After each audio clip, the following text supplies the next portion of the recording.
Nu, sveicināti! Tā kā biju teicis jau arī savā pēdējā video, ko es biju publicējis, ka es tomēr laikam par to vakcinācijas procesu izteikšos drusku atsevišķi, jā, un laikam tas jau nebūs tās visas domas, tā teikt, izpaužamas vienā video.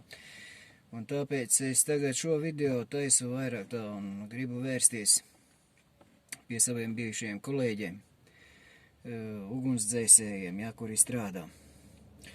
Sakarā ar šo vakcināciju un ar visiem tiem mūsu vakcinācijas zonderkomandas, jā, tā teikt, plāniem par visu cilvēku vakcināciju. Nu, kā tagad pēdējā jau informācija, kas nāk, mūsu, tā teikt, vakcinācijas tēvs, jā, kopā ar savu komandu jau ir izdomājuši, ka viņam arī ir jāķeras klāt pie maziem bērniem.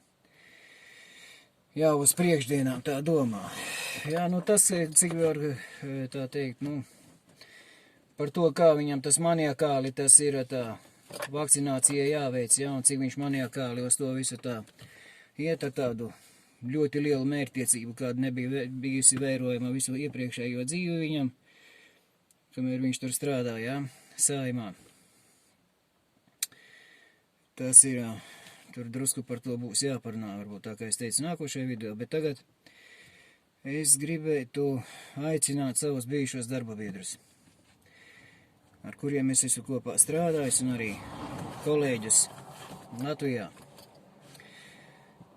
Tomēr nebūt inertiem un iesaistīties, jā, tomēr kaut kā izteikt savu viedokli par tiem visiem šiem lēmumiem, jā, par obligāto vakcināciju, par visu. Es zinu, ka daudzi no darbiniekiem, gan jaunajiem, kas tikko ir iestājušies, jā, un strādā, gan arī tie, kas jau ir nostrādājuši, jā, daudzus gadus, un tagad jau ir pirmspensijas vecumā, vai arī viņi, piemēram, jau strādā un negribētu iet projām no dienesta.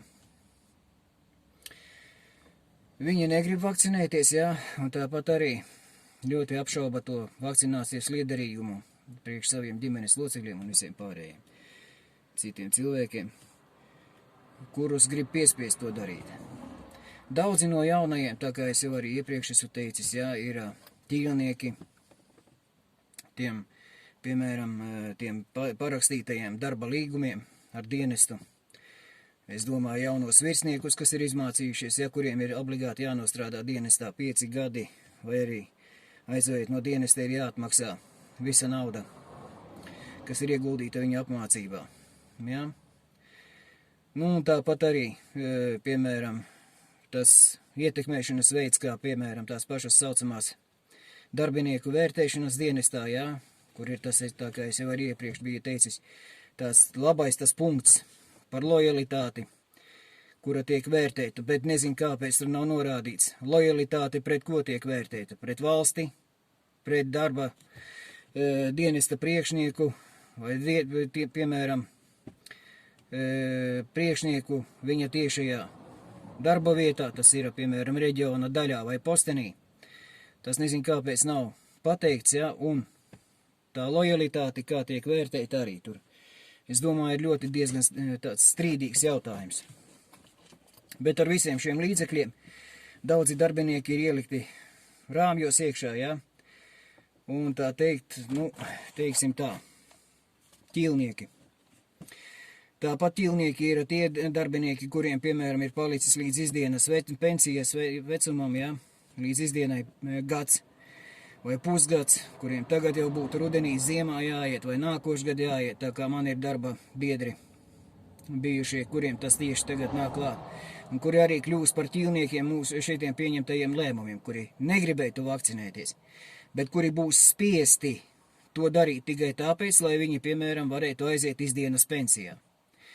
Nu, mūsu, tā teikt, vakcinācijas tēvs to vispār visas šīs lietas, tā teikt, ļoti labi zina, ir cīniski izsvēris, jā, un arī pielieto. Skaidrs, ka viņam ir tikai viens mērķis – novakcinēt cilvēkus, un nekā cita viņam nav. Tas viņam laikam ir svarīgi, kaut vai no tāda viedokļa, ka laikam ir kādam jāpierāda savs liederīgums, jā, un tas, ka viņš ir spējīgs izdarīt daudzas lietas. Nu, tas Cik es varu spriest, tas ir vairāk saistīts ar to, ka cilvēks ļoti rēķinās ar to, ka viņš tiks nākošajā saimā iekšā. Un es domāju, viņš jau sev piemēra sev premjera krēslu. Cilvēkam ir jāsaprot, jā? Un es domāju, viņš ļoti labi saprot, uz ko viņš iet. Un kāda viņam būs attieksme pret viņu tautā un sabiedrībā. Es domāju, daudz jau viņu ir nolādējuši, jā? Pa nakti viņam mierīgi jau tā viņš gulēt nevar. Nu, bet viņam tas nav nekāds šķērslis. Tā, un ko es gribētu teikt šajā sakarā vēl? Darbiniekiem ir jāsaprot arī tāda lieta. Un tas vairāk attiecas uz tiem, kas, piemēram, gaida kaut kādu lielāku atbalstu tieši no arotbiedrībām.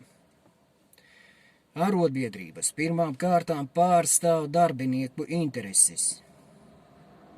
Un tās intereses nevis viņi paši savā galvā tā teikt. Izdomā, kādas nu tad ir tās prioritātes darbiniekam.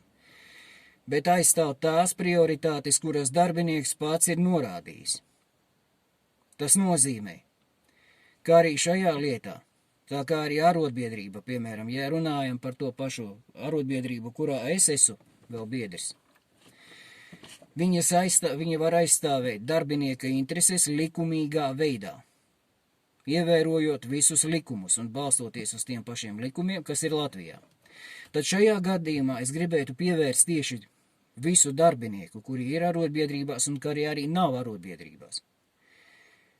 Ja jūs esat pret vakcināciju, piespiedu vakcināciju darbā, tad jums tas arī ir pašiem jāpasaka un arī jāziņo arotbiedrībai. Nevis mutiski, bet tam ir jābūt rakstiskam iesniegumam, ar kuru jūs tad arī tā teikt, tad arī arotbiedrība tālāk var, piemēram, kā pierādījumu norādīt tālāk savās sarunās. Un vēl viena lieta ir, tā kā es jau arī tagad uzsvēru, tas ir likuma ietvaros, mēs varam, arotbiedrība var aizstāvēt savus biedrus un arī citus darbiniekus. Tad šajā lietā es gribu jums norādīt uz to, ka pagaidām likumā tas nav ierakstīts par obligāto vakcināciju. Tas ir pagaidām tikai tāda kā projekts. Un tie likumi tiks apstiprināti rudenī. Uz rudens pusi, kad atnāks no atvaļinājumiem, jā, no brīvdienām, saima, un viņa sāks strādāt.